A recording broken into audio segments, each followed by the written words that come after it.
First, I'm going to go ahead and take my work. You don't really need to cover a lot of surface. You really need to cover just small amount of each edges.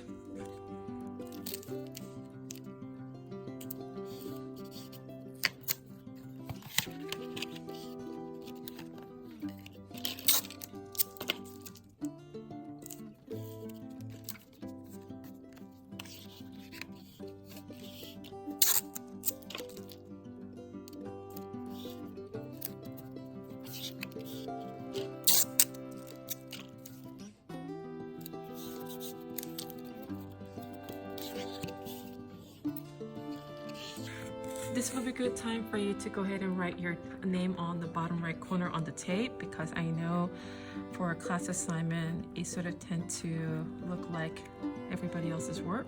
So go ahead and put your name, full name, and your period on the bottom right corner. We have this drawing. It's pretty easy landscape, but for us to make sure these edges are clean and you know where to place what, it's important for you to go ahead and give a quick guideline of where each mountain range is placed. So I'm going to zoom in a little bit here and use number 2 pencil, and with very light sketchings you're going to sketch it out.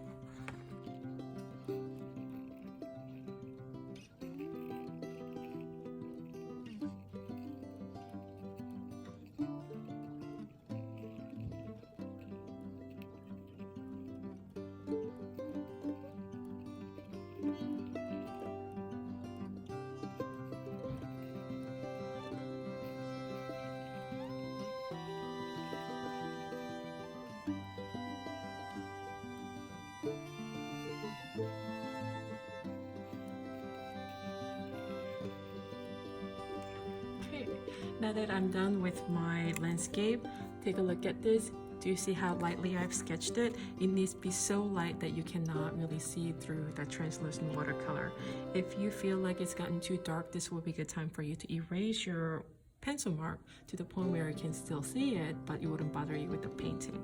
So I'm going to start working with the sky first, and it's a little bit of yellow greenish toned, and I see yellow greenish tone and getting darker with blue and into a indigo blue. So I'm going to start using clean water here.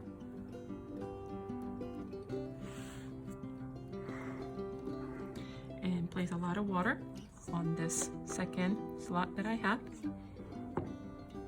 And I'm going to use a little bit of yellow. You don't want too much. We are going to strengthen the color later on as we go. A little bit of green. And that's it. Do you see how loose this water is?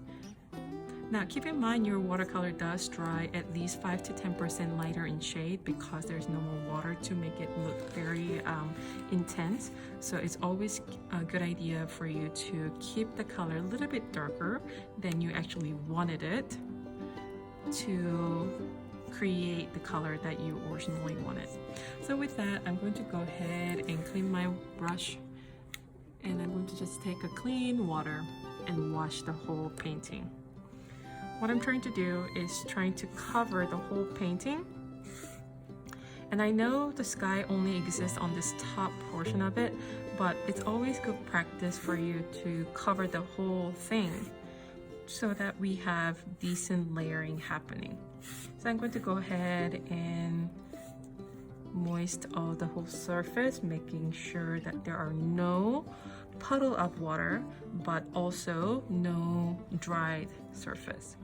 So with this time, I'm going to go ahead and take my paint that I have pre-prepared, and I'm going to go ahead and just wash it. You don't need any extra technique, you just wash it. That's it. Simple, right? So I'm going to go ahead and pretty much cover all that area all the way around. It's like painting the whole thing sky first.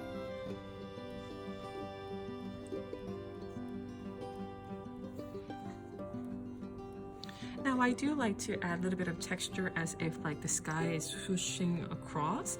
So I'm going to take a little bit darker color this time, maybe a little bit of blue. Not a lot, just a touch of it.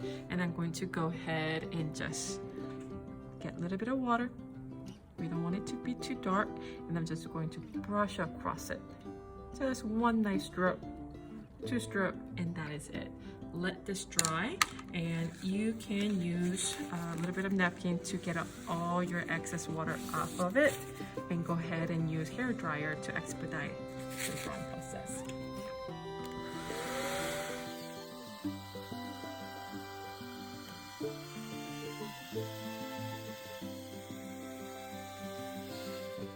Make sure to completely dry your watercolor paper, and next I'm going to show you how to use wet on wet technique to paint your first mountain range.